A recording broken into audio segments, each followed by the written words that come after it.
Welcome to SuperTalk, the podcast that scratches your superhero itch. Just two suburban dads nerding out over superhero stuff on the small screen and the big. Buckle up, people. Enjoy the ride.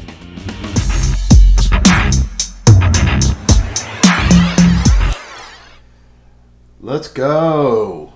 Ow! A lot to talk about this week. Yes, sir. In 3.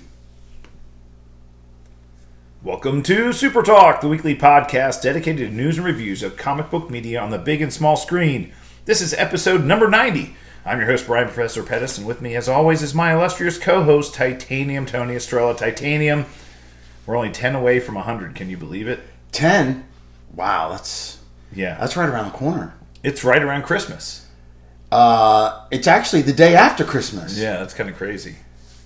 Is our 100th episode. Yeah. Have we finalized any plans yet? We Titanium? are very, very close, but we will say this is the tentative plan, and it's looking very promising. Okay. We're going to do a live recording of the show at the Guapos in Fair Lakes, here in Fairfax, Virginia. The Guapos, and Margarita's on us. Oh, we're announcing that already. But we're going to do it live. We're going to do it live recording at Guapos for our 100th episode. We got some special prizes already in the works, planned out. So it'll be a fun affair, that's for sure. So come join us, please. Yeah, I do believe, again, being right around Christmas, it'll be fantastic for lots of different reasons. You know, we'll have a lot of people in town, a lot of people that are going to be able to come to the show. Really, it's a holiday, so, you know, hopefully people won't be working and all those other things. But and we've got, you know, kids in town that might be, otherwise be out of town. But at the same time, I think we're going to have a lot to talk about around that time.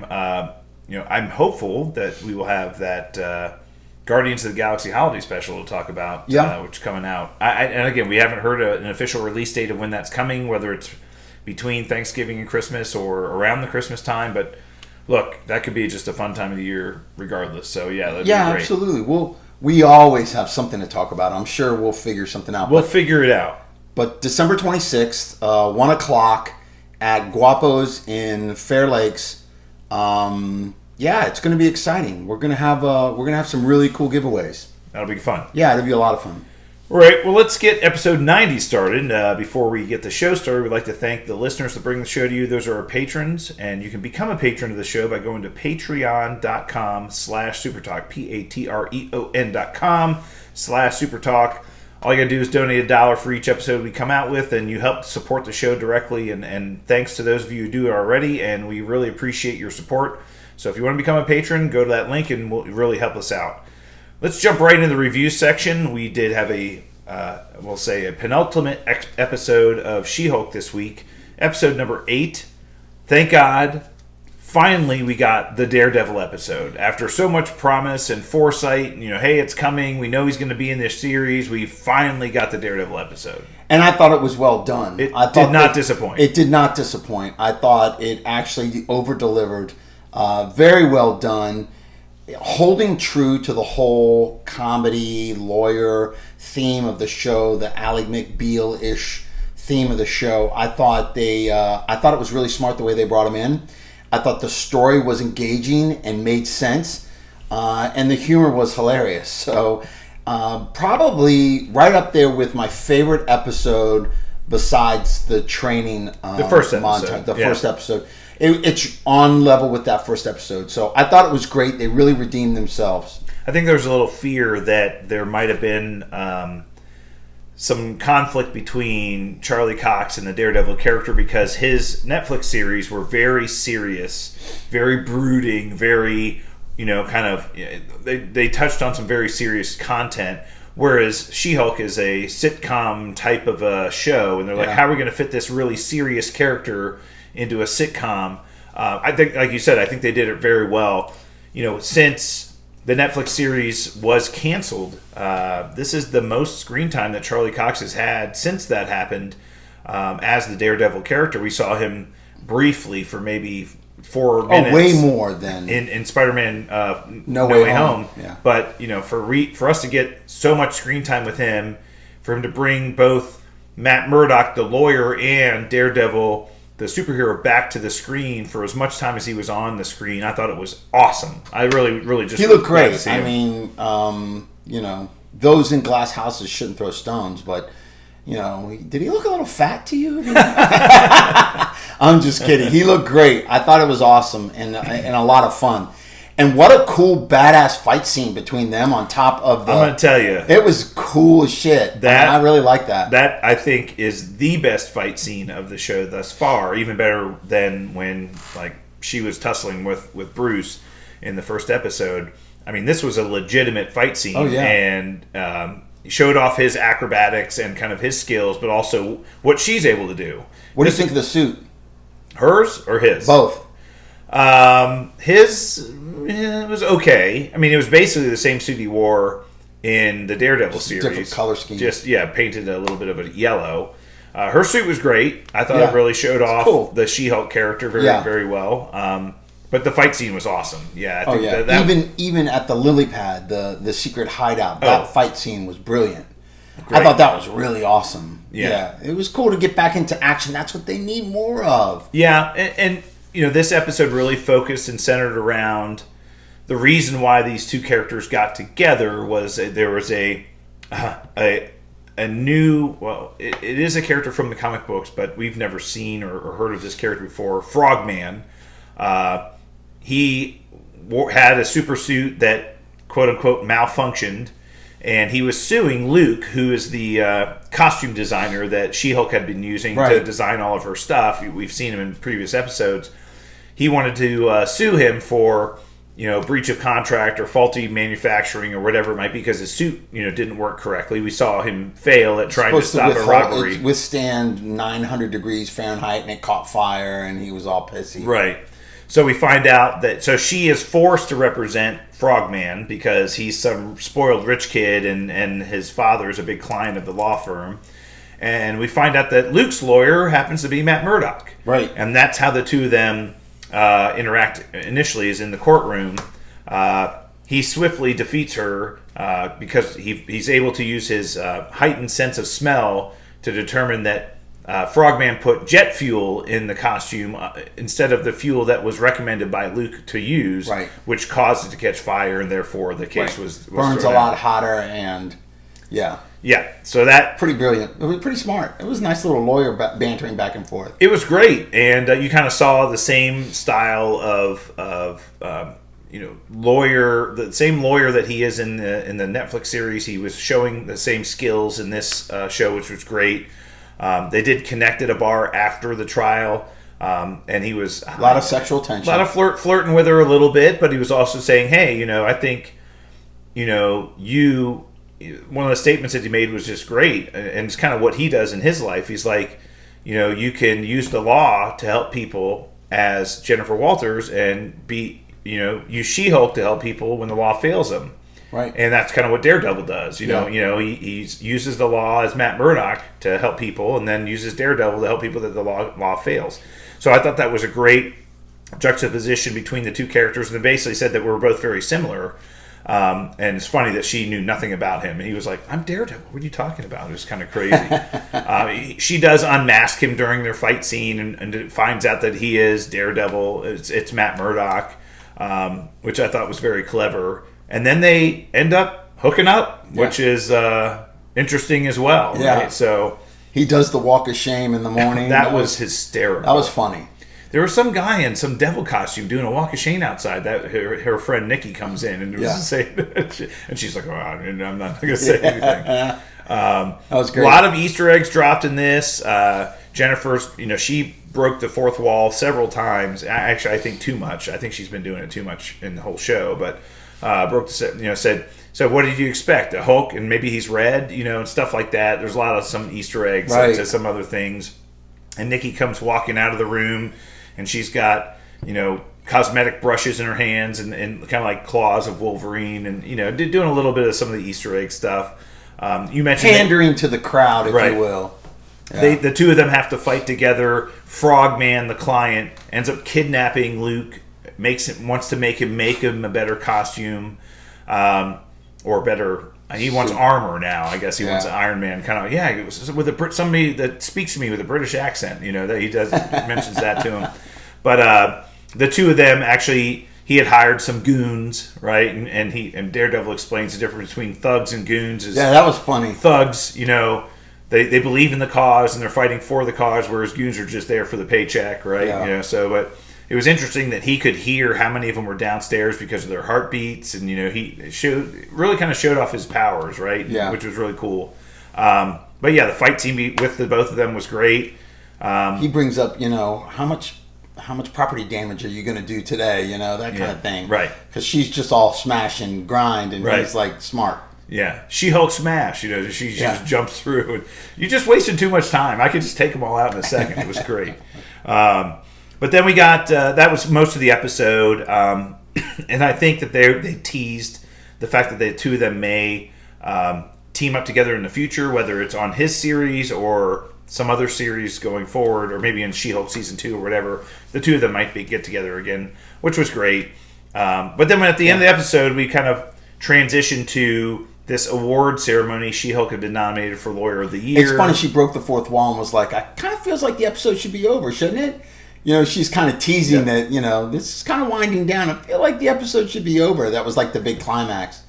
But an important scene at the award ceremony, very important. And she also finds out that she's not the only Lawyer of the Year. Yeah, it was a ceremonial award. It really wasn't like there was 8 people that won the award. Yeah. But when she was giving her acceptance speech, we find out the intelligentsia had hacked into the presentation system and was basically showing all the things that they had hacked off of her phone, and saying that she had stolen the Hulk's powers and all this other stuff. And she became Angry Hulk. She was very, very angry. Yeah. And broke down the video system, and started just smashed the screen. Yeah, she kind of went a little berserk. It was calling her a slut, and it was showing video of I think his name was Josh that kind of slept with her, and he recorded it, and that's apparently took her blood as well. So now the Hulk King was flashing his name up on there, and she kind of went berserko. Oh, her family was in the crowd and all her colleagues, and here's this video of her hooking up with this guy. I mean, I can understand that. So she got pretty angry, Oh, and you could see some of the anger bubbling up in her, and she ends up making her way outside, and we find Damage Control shows up on scene, and they're all like pointing guns at her, like calm down, and we're like, holy crap, and that's how the episode ended. So I do believe we're going to get to some kind of climax in the final episode, right? So I mean, I just want closure. I want to know who Hulk King is, and who's behind Intelligentsia. Who's behind it? So there are some clips out there from upcoming finale scene. Well, I believe either later tonight or tomorrow morning, Marvel will release an official teaser for the finale. They kind of dropped some low-res clips earlier this morning on mobile devices that people were talking about. So we do know that there is a bit of a fight scene between Hulk and Abomination in the next episode that we can look forward to. So we know the Hulk comes back.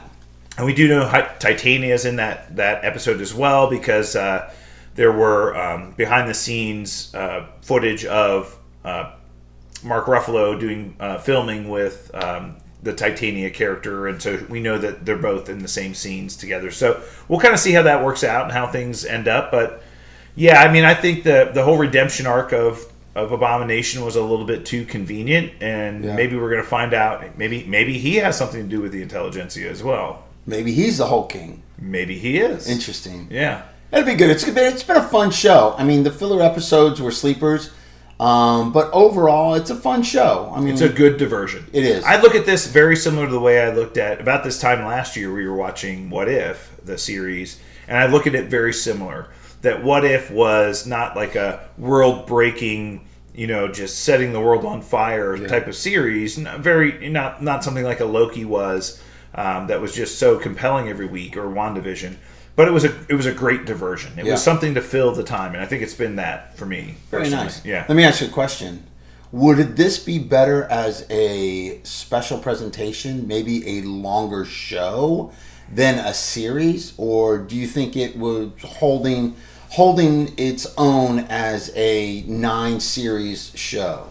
9 episodes. Well, I think in the spirit in which... What are they, 30 minutes? Yeah, they're anywhere between 24 and 32 minutes, depending on what they're covering. This one was a little bit longer. Would this have been better as maybe an hour show? I think it's hard to do sitcoms as an hour show, and I think that's what they were focusing on. And that, very similar to what they did with WandaVision. The early episodes of the series were very short, 25-minute episodes. Mm-hmm. And then when they got into later episodes, they were longer. I think the longer episode format fits itself more to a drama, like a Moon Knight or a Falcon and the Winter Soldier. Those types of things are a little bit more better drama-focused things. But I think the way that they tried to make this a comedy sitcom, because having a plot contained within 27 minutes or 24 minutes is easy. Extending that plot out over an hour is a little bit more difficult. So, during the topic of the week here, I'm going to ask you that same question, but in a different format. Okay. All right. We'll get to that. Yes, sir. All right. Well, let's jump into the news section. Oh, and so to kind of tie the bow on SheHulk, finale is next week. Yep. So we'll get the finale episode next week, and we'll cover it and we'll talk about it. And I do believe there are Easter eggs in that finale episode that are going to allude to some future things that are happening in the MCU, and I do also believe that there is a post-credit scene that's also going to be kind of just talking about where we might see these characters again. So, very good. Yeah, that'll be great. Yeah. All right, let's jump in the news section. Big news, and I consider this massive news. You mentioned to me that The Rock had teased a Superman cameo in the Black Adam movie. I got even some more details about this. We know that Superman will be in the Black Adam movie in a post-credit scene. Mm-hmm. Specifically, the post-credit scene centers around Amanda Waller, famous from the Suicide Squad movies. And we know she's in the movie. She is in the movie. Black Adam. We don't know how the movie ends or what the kind of final outcome of the Black Adam movie is, but ultimately, he's kind of still on Earth and still kind of, he's not a hero. He's kind of still like the anti-hero kind of on his own. And Amanda Waller is, threatening, saying, look, if you don't keep yourself in check, we're going to bring some more powerful people to take care of you. And Superman shows up to have a conversation with him. Uh-huh. So that's what the post-credit scene is theoretically about. And the more important part of this news is it's Henry Cavil that's going to be in the movie. Yeah, absolutely. That's the same thing that I've been hearing and saw a lot this week. Not just that The Rock teased it. And I think he teased it because of what's happening in the Deadpool situation and how fans and how the internet reacted to the Hugh Jackman coming back as Wolverine in Deadpool 3. I think he saw the opportunity to kind of drop that Henry Cavill was coming back as Superman, because it just adds to the hype, the excitement, and probably will sell a bunch of tickets. Well, people will want to go see this movie now because they know that Henry Cavill's going to make an appearance as Superman at the end of it. Look, this is what The Rock was teasing a year and a half, 2 years ago when he took on this project and saying, look, there's a new balance of power in the DC universe. Yeah. And, I'm going to send out a warning to all the Justice League members that, I'm here and, I'm now the person you got to be wary of. And whether it's a Shazam and Superman versus Black Adam or a Justice League versus Black Adam, they were, I think, trying to set that kind of project up. And, the mess that DC is, it just kind of fell through the wayside. And, with all the confusion and recastings and the Ezra Miller situation and all this other stuff, it's like, is this really ever going to happen? And I think you're right.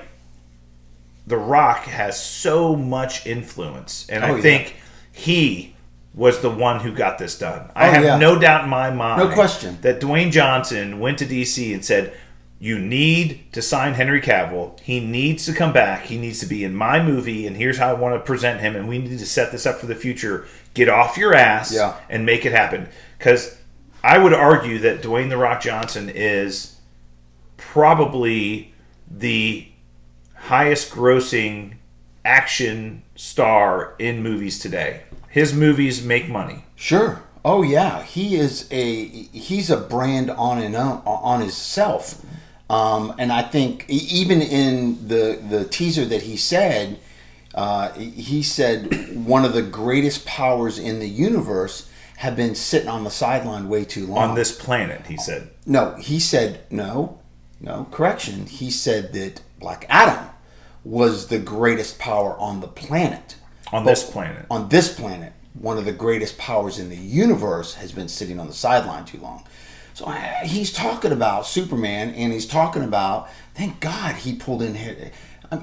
Can he save Warner Brothers, though? Can he save the DCEU? Well, we'll see. I think it really depends on how this movie does. If this movie does very well and people are interested in seeing this character going forward and potentially setting him up as one of the anti-heroes, or we'll say antagonists for future projects, right? Yeah, makes a huge difference. Yeah, right. I mean, I think that we've talked about this in the past, that one of the things that Marvel did very well, early on especially, was establish and build relevant villains. Yeah. And even if you look at the ones that we only saw in a single movie, right? Like Age of Ultron's a great example. To bring James Spader in to play Ultron. That voice. And iconic. His personality, his voice, just the what he brought to that character, and to build that character up very early on in that movie and make him a relevant villain, that was amazing. Sure. We haven't seen that in DC. We just haven't seen it. Well, one would argue standalone Joker was pretty significant. I think that did a very good job. But that's not part of the DCEU. No, it's not.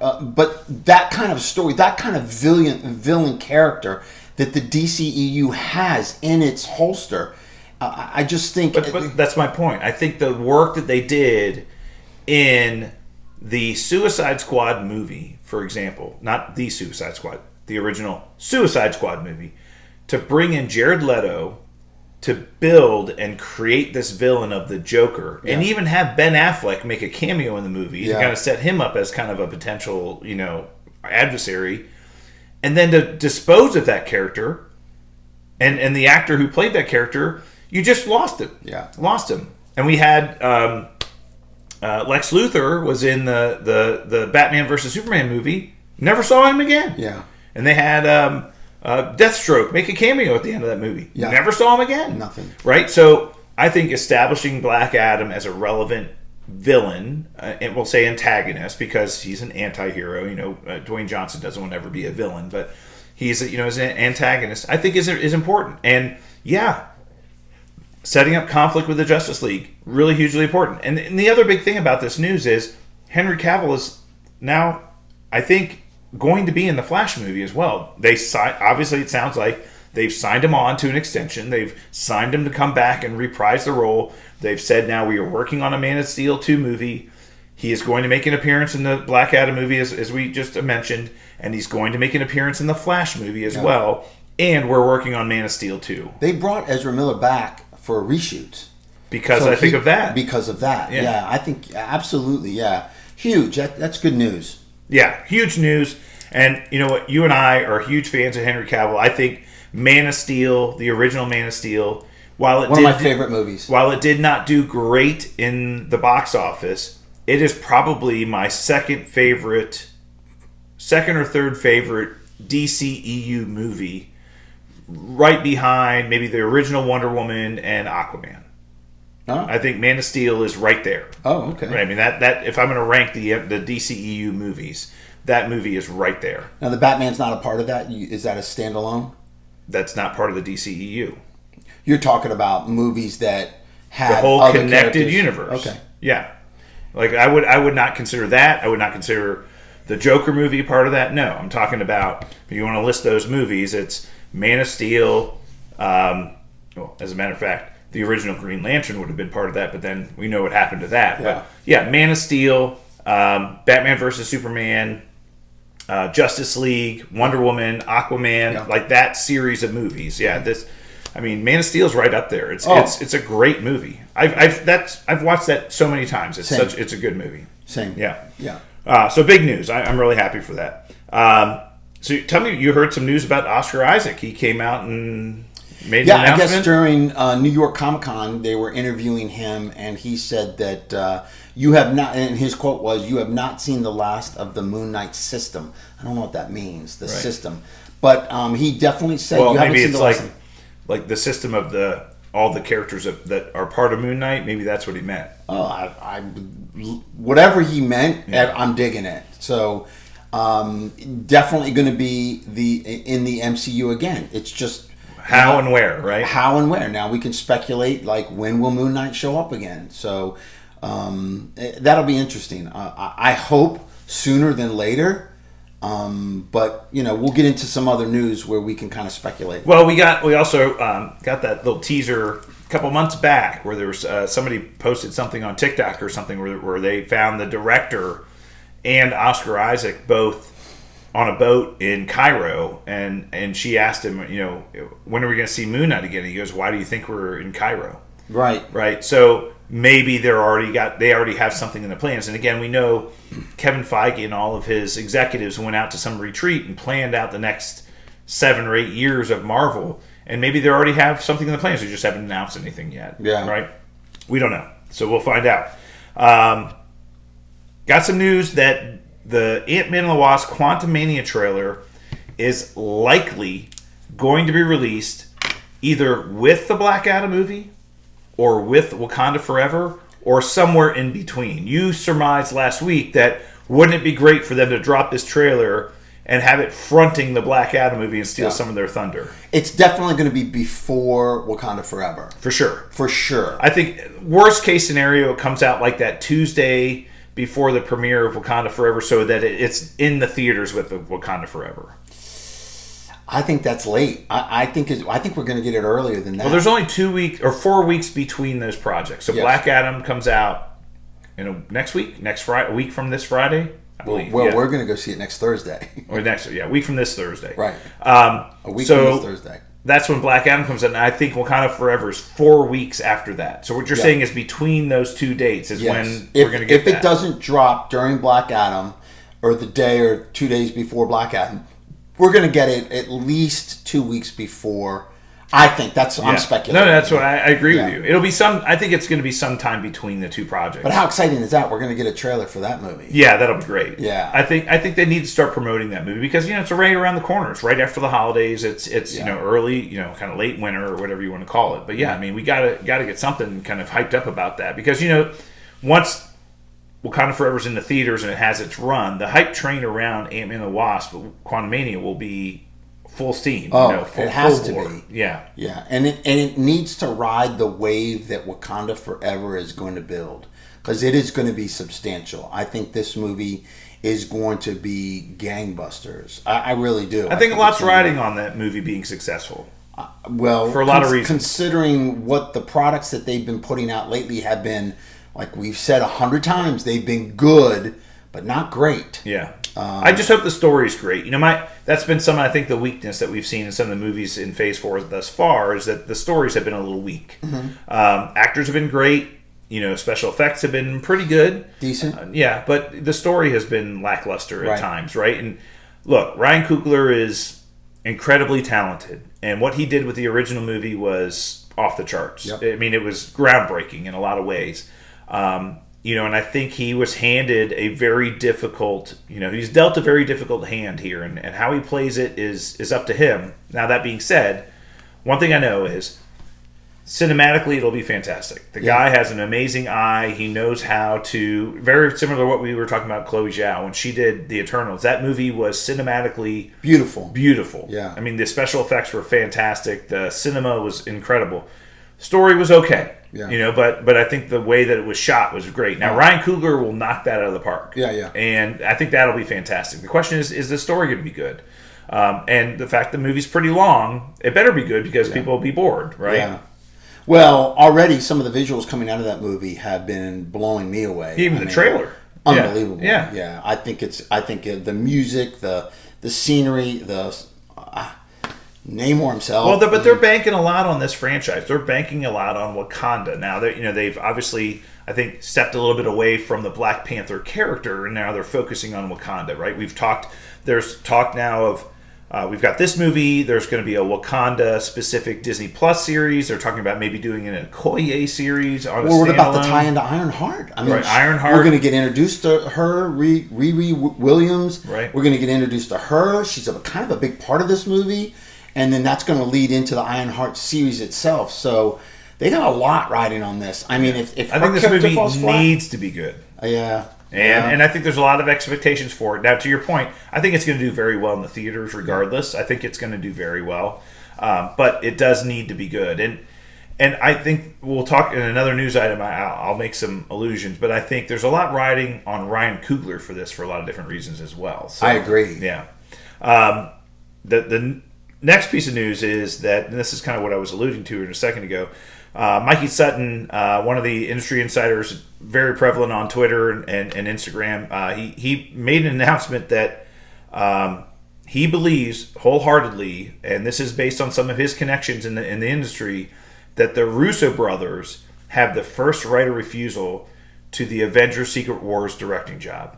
We already know they've already hired some writers for that they're going to pen that script, but he's basically said, look, the Russo brothers, they've been in conversations, they've had talks, and frankly... The Russo brothers themselves have said if we're going to come back, it's going to be an Avengers Infinity War Endgame type movie, which is and they've always wanted to do Secret Wars, yeah. And they've made allusions to that. Why would you come back? And that was one of the projects. But they said it all comes down to the script.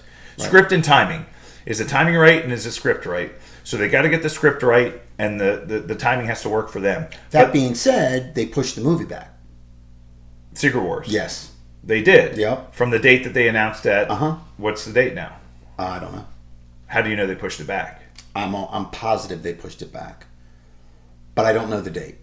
So was there an official announcement? It's still 2025, but it's been pushed back. I believe it was in November. I think they pushed it to December. Just a month? That would be a big push.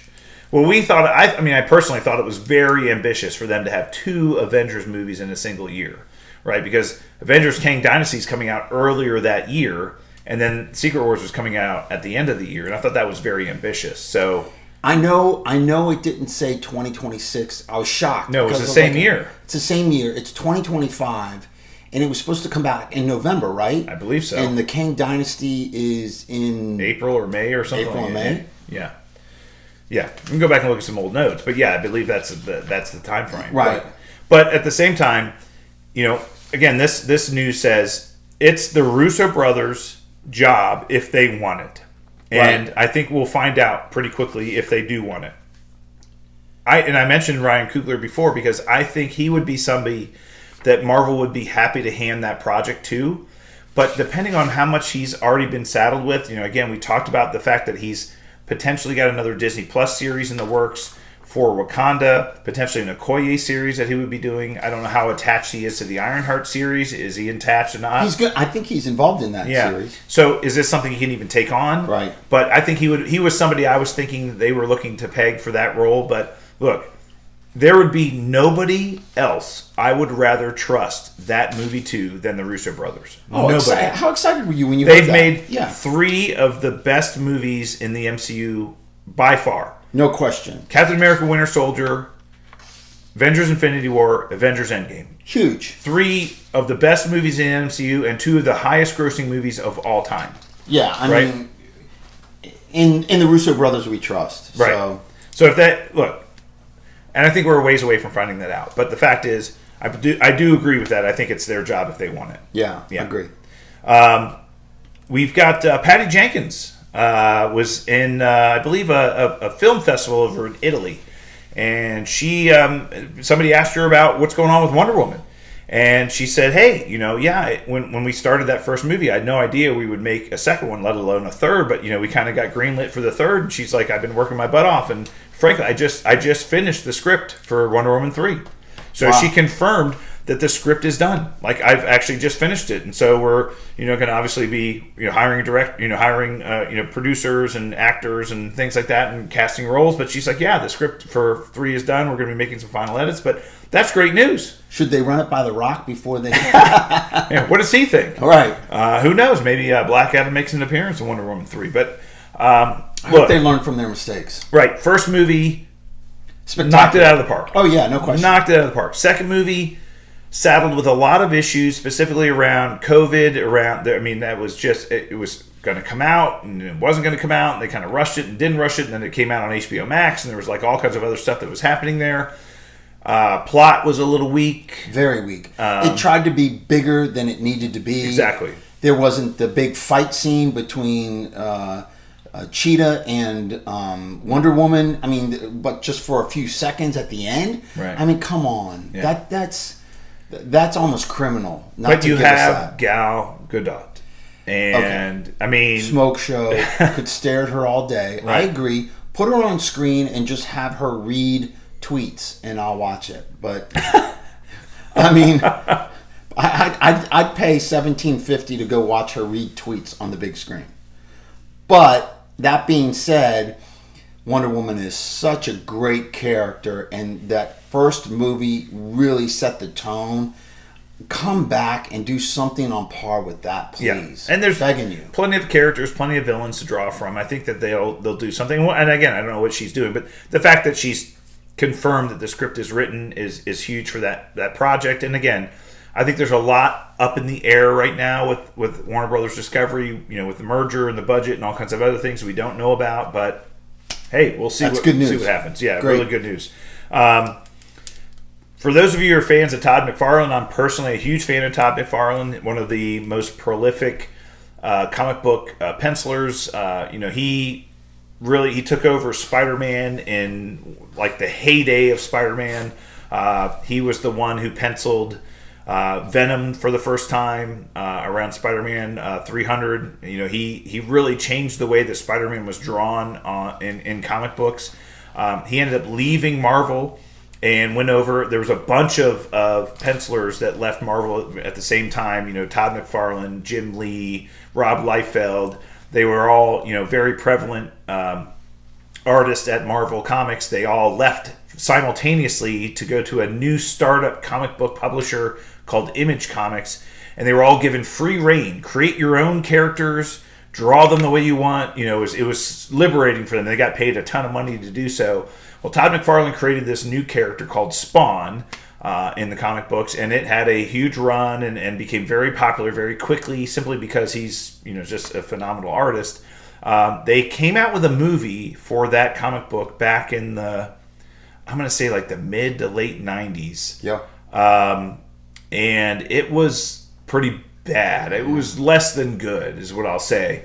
However, he's been talking for years now that they're going to revive that character and do another movie with modern day special effects and a lot of other things. And Jamie Foxx was somebody who had signed on to be part of that project to play the Spawn character. Yeah. And he's been attached to that role for several years now. And they've been going back and forth with scripts and directors and all kinds of other things. Well, he just was at New York Comic Con this past weekend and confirmed, we're working on it and we're getting really close. And Jamie Foxx is still interested. Yeah. So this is going to happen. And, great. I mean, I think they can do something really good with this. Yeah, he's got writers, directors all nailed down. Yeah. So it's moving forward. Yeah, I think so. And I think he's got some financial backing for it as well. So... again, he's one of my favorites. I own a ton of his comics, so I'm really happy to see him get some of that. That'd be great.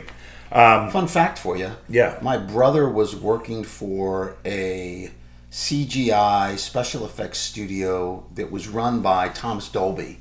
She Blinded Me by Science, mm-hmm. Thomas Dolby. And he was tasked with the animation and special effects for when John Leguizamo, mm-hmm. who played the clown villain in the movie, when he farted, it was this green smoky mist. My brother worked on that special effects. First one to animate a fart. Very, very great piece of tidbit news there. Yeah. Connection to SuperTalk there. There it is right there. That's awesome. Got some also really great news. You and I talked about this a few episodes ago. Titan Season 4 is coming this fall, and all we had gotten so far was it's coming this fall. We didn't have a release date. We didn't know when it was coming out.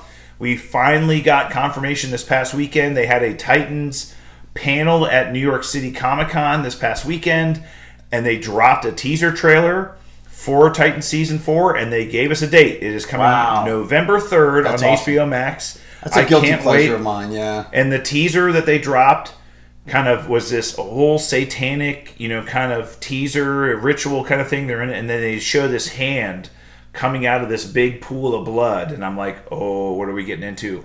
And it's Brother Blood. So they're bringing the Brother Blood character to Titan Season 4, and we also know they've cast an individual to play Lex Luthor for Titan Season 4 as well. So we know the Lex Luthor character is coming to Titan Season 4 too this year. So we've got 2 villains confirmed. We know he's canon because Superboy is a mixture of Superman and Lex I think Luthor. That's the tie-in there, that's right? Great. Yeah. That's good. So, yeah, this is really big news. I think it's really something I'm looking forward to seeing. I mean, I've enjoyed all those seasons so far. So, yeah, November 3rd, I think we get to see that on HBO Max. So I'm really excited for that. Yeah, guilty pleasure of mine. I can't wait for it either. Yep. Another industry insider, Daniel Rickman, Daniel RPK. If you want to follow him on Twitter, he's got a ton of great news. He's a very trusted industry insider. Or you could just watch us and get it from us. Or we could just cite him and then tell you on our show. But Daniel RPK came out, and we talked about this, I think, last episode, that Tariq Al-Bashir had left the Blade project. And he's the guy that did Moon Knight, right? I believe so. No. Yeah. What was he the one that directed Moon Knight? Isn't he the Moon Knight guy? I don't know. I'm not sure. I can't remember who he was. He had done a previous project though, for sure. Might have been Moon Knight. Yeah, I'm not sure. Or Miss Marvel? No, it wasn't Miss Marvel. That was the brothers. 2 brothers. Yeah. So we could figure out who he was. But anyway, he had left the project, and we know that they were supposed to begin filming of the Blade series in November, and this was very untimely. They were talking about this movie's now been delayed indefinitely. They're going to do complete script rewrites and all this other stuff. Well, after that news dropped, when we found out who's taking over the project, right? So, who's taking over the project? The guy that did Multiverse of Madness. Doctor Strange. Sam Raimi. Raimi is taking over as the director. He's a good horror guy. Yeah, great. So we're really excited that he is now taken over as the director of the project. But we found out, I guess Daniel RPK kind of did some digging because there's more to the story, obviously. And Tariq Al-Bashir is now still going to be attached to the project as a producer, but no longer going to be director, no longer directly involved.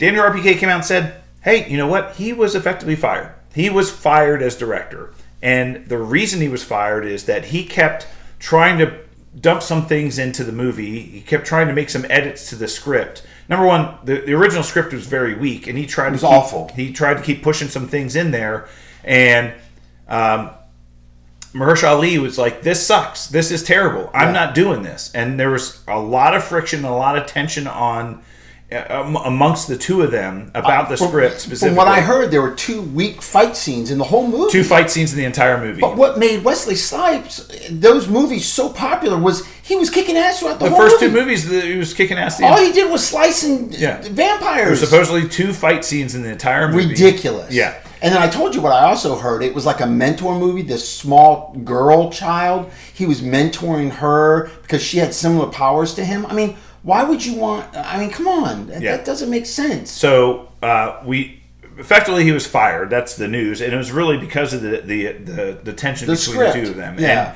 And again, we know that they're doing some massive rewrites to that script. We know Sam Raimi's now involved. And I hope it gets back on track quickly because this is a character that deserves to be in the MCU for lots of different reasons. Because this Blade movie should be like a fucking horror John Wick. Yeah. You know what I'm saying? Absolutely. It should be a vampire John Wick type fucking movie. Well, just do the Wesley Snipes version of Blade. Just do it with today's modern special effects. Technology. Bring some new characters in. Yeah. And make him a badass again. No question. Right. What are we even talking about this for? I mean, I can pull any comic book guy that loves the Blade comic books to write this script. And it would be better than that horse shit that I'm hearing what it was. So... good riddance to that script writer. Yeah. So anyway, we'll see where that goes. Hopefully, there's some good news about Blade here coming up, but we're excited for that project for sure. Yeah. All right. Well, let's jump into our topic of the week, and that's brought to us by our friends over at Studio G Studios. Helm of the Man band corn on the cob. Go support those fellas. We always put their link to their page in our show notes. They're big supporters of our show, so please go support them directly. I put in one of their latest blueberry pie videos into the last show. It was kind of exciting. A lot of people got a kick out of that. Oh, that's cool. Yeah. Anyway, our topic of the week this week is Werewolf by Night. We have not talked about this yet. We have not. Well, we were both kind of busy this past weekend, but... Speaking of this past weekend... I don't want to speak about this past weekend. This past weekend, the professor hit what's called an albatross, ladies and gentlemen. An albatross is rarer than a hole-in-one in golf. It's basically a par 5 that he knocked it into the fairway, and then from the fairway, he knocked it into the hole on a par 5. It's called an albatross. It's extremely rare. What did I think... Alexa said it was anywhere between 1 in 1 million and 1 in 6 million, the odds of hitting this. So congratulations. Alexa's now responding to us, but it'll never happen to me again in my lifetime. I've personally witnessed one. A buddy of mine, Pedro, has one, and I saw it, so I got to see one. And now for me to have one is I never thought I'd see one again. Well, congratulations. Well, thank you. It was an incredible moment, that's for sure. However, we were so busy that Werewolf by Night came out on Friday, I believe. Yep. And I did get to watch it just recently, yesterday.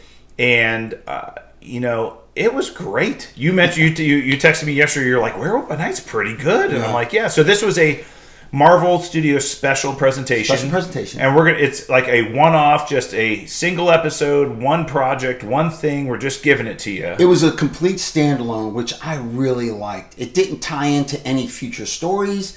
It didn't tie into any past stories. Maybe a little mention of the Avengers, obviously, in the very beginning. But the story itself was a standalone. Self-contained. Completely self-contained. I thought it was brilliant. I thought it was so much fun and so great. I love the vibe, the old, 50s, 60s horror vibe, the black and white. It was in black and white. The whole episode, except for the very end, was in black and white. And except for the bloodstone, Bloodstone itself. Bloodstone itself glowed red. Which was very cool and kind of made it a very focal point of the story. I really like this. Now here's, like I said before, I asked you before, the SheHulk series, the multiple series, you said yes because a comedy sitcom needs that kind of pace and that kind of length to make it work as this. Now this, I don't think would have worked as a series. I think it needed to be an hour show like it was. And it makes me wonder a couple of things. I guess the theory behind this special presentation was, what is Marvel's end goal with what they did with Werewolf by Night? Are they establishing characters in this single special presentation that they could ultimately bring back in the future? Sure. Ultimately maybe team up with other people in the future. Sure. Ultimately maybe reference, potentially, which I thought is great. Well, we know for a fact that Blade was supposed to have an end credit scene. He was supposed to be in there, but they couldn't work out the scheduling. Mahershala Ali's scheduling was all over the place. And then the director was like, you know what? It actually shouldn't. He shouldn't have it. So really should be a self-contained standalone. But, if they bring these characters back, or is Marvel setting up a complete horror-themed, universe? Yeah, and Marvel Comics has a history of horror-specific comic books that they published, back in the 60s and 70s. They had a lot of horror-themed comic books. And so are they going to draw upon those characters and feature them, inside of, like we've talked about, like Morbius before and others, that are kind of horror-specific, Blade, obviously. Is there going to be a tie-in, to this? Well, yeah, Moon Knight premiered in a Werewolf by Night comic book. Yeah. And that's how we got that character for the first time. So, you know what? I love what they did with this. And if we never see any of these characters ever again, I'm fine. Yeah. Great. But if we do, super. Even better. Even better. Even better. Yeah, agree. And there's a couple of characters that were surprises to a lot of us. We kind of got a little bit in the trailer, but let's just kind of talk about the theme behind the show. So, again, black and white, very Alfred Hitchcock, kind of horror-themed. We find out that Ulysses Bloodstone, the patriarch of the family, had recently passed away, and he was a monster hunter. That's all he did his entire life was hunt monsters. And he had died, and he was going to hold a special contest to find out who should be the new bearer of the Bloodstone, which is an artifact that he had in his possession, as well as the new leader of the kind of monster hunter community. Right. And he invited all of these well-known monster hunters that were, frankly, just new characters nobody had ever heard of before to this competition. They were going to unleash a monster into this maze, and the monster hunters had to go hunt it down, and the Bloodstone was going to be attached to the monster, so it would weaken the monster a little bit, but it would also allow them to take possession of the Bloodstone if they were able to kill the monster. Right.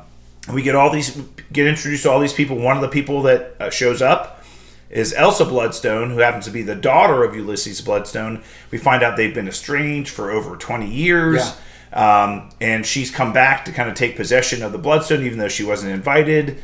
She's like, screw this, I'm going to do it anyway. She doesn't like the stepmother that's in charge of the whole situation. Right. And we find the character that they're focusing on is a character named Jack, and he's there, and he's claimed, yes, I've had over 100 kills in my life, and I'm here, and all this other stuff. And okay, well, we find out that the monster that they're hunting is Man-Thing. Yeah. Which, by itself, is spectacular. Yeah, it's awesome. So there was a theory that they were going to bring Man-Thing in the MCU at some point in time, and for them to bring that character into this particular project, special presentation, and the way they did it, the way he looked, brilliant, spectacular. It was awesome. It's such the character is so cool, and the way they portrayed this character as this emotional type of Man-Thing being, just like in the comics, I thought it was great. Well, the history behind the Man-Thing character in the comic books is it's a scientist who ends up developing He's trying to develop a super serum, right? Like a super serum that is very similar to Captain America, right? Yeah, he was doing chemical experimentations and trying to become a super-powered human being. He injects himself with his own serum, falls into this kind of toxic swamp, and ends up becoming the Man-Thing, right? And so but he's got some very interesting powers, but part of the powers that he has is a lot of it is fear-based power. So he feeds on the fear of people that are afraid of him. And we find out that Jack, the character that we've been introduced to in the show, is a friend of his. Yeah. And he meets him in the maze, and he's like, hey, buddy, I'm going to get you out. That's why he's there. Right. He knew that they had captured him for this. Right. And he went there to rescue him. To rescue him. He's like, look, dude, buddy, I'm going to get you out. He made illusions that, oh, man, how many times are you going to get caught? Right. How many times is this going to happen? Right. You got to be more careful. Right. And Elsa and Jack kind of, get caught together, and they decide to kind of work together. And he's not really telling her the whole story. You can kind of figure that out. But he's like, I'm here to rescue him. He tells her that, and we're friends, and his name is Ted, which is hysterical. And he's like, look, if you come face to face with him, just treat him like an old friend. Yeah, treat him like an old friend, like you've known him forever, and just call him by his name, which is Ted. Yeah, which is hysterical. And there's a scene in the movie where he ends up killing one of the other hunters, and she's like sitting there like, oh my god, am I going to get killed? And she's like, hey Ted, you look great. And he's like, oh, hey, how you doing? It was just hysterical. Right. Great. But they end up freeing Ted, freeing the Man-Thing, blow up a wall and free him, take the Bloodstone off of him so he's no longer weakened anymore. But then Jack tries to pick up the Bloodstone and gets blown away. Yeah, he doesn't get blown away. It affects him. It affects him. It shocks him. And then they all realize, wait a minute, it only affects monsters. So it kind of gives himself. They realize he's a monster, but they're still not sure what kind. Yeah. And so they're not happy with him and Elsa, and they put the two of them in a cage. And Elsa's like, look, and he's like, look, it's no problem. I only change into the monster once a month. I lock myself in my room on a full moon. Now, is that different than the comics? Well, it's Werewolf by night, so I don't think in the comics he needs a full moon to turn. That's what I thought. But it sounds like that's what he is in this show, is that it's only a full moon. But she's like, no, the Bloodstone can make you turn into whatever you are whenever it wants. Right. So you're in a lot of trouble. And he's like, so am I. I'm in here with you. Yeah. He's like, holy crap. And he starts sniffing her. He's like, I need to remember you. I need to remember it's the only way that I'm not going to kill you. Yeah. She's like, has this ever worked? He's like, once. Yeah. That's interesting. So there's a backstory there. Yeah. And this is, again, from the comics. his mother told him that, hey, you make sure you don't ever kill your stepfather, and so he was able to do that one other time before. So that's okay. the story behind that. But anyway, the two of them are stuck in the cage, and he ends up getting turned into Werewolf by Night. And that whole scene of him turning in was all done by shadows, which was just fantastic. That was really cool. But he breaks out, wrecks house, just starts slashing everybody. Yeah, a little more blood and guts for Marvel. This is kind of departure, which was kind of cool to see. I mean, it wasn't overly gory. No. You didn't see innards and stuff, but you did see the blood splatters, the slit throats. There were slit throats. There were swords to the head. Yeah, there was a lot of that. Yeah. Interesting. Yeah, Elsa was kicking ass as well. She's a badass. Yeah. Elsa, and kind of a smoke show too. Yeah. But what a badass! I think she's a fantastic, interesting character. Very deep. She kind of reminds me of a Scarlett Johansson's, Black Widow type character. That kind of badass and maneuvers. The way she fights. So what a great character. Yeah. Yep, and then he ends up kicking ass and killing a bunch of people. She kills a few people, and the stepmother is using the Bloodstone to kind of keep him at bay. And then Elsa's able to kind of rescue him and free him from that hold, and he ends up almost killing her, but she's able to kind of be recognized and kind of figure out that he's not going to kill her. Yeah, he sniffs her and is about to claw, and then she touches his face, and he's like, "You're familiar" or something, and then he runs off. He runs away, gets away. The stepmother's angry, and she's going to take it out on Elsa, and then who shows up to end her life?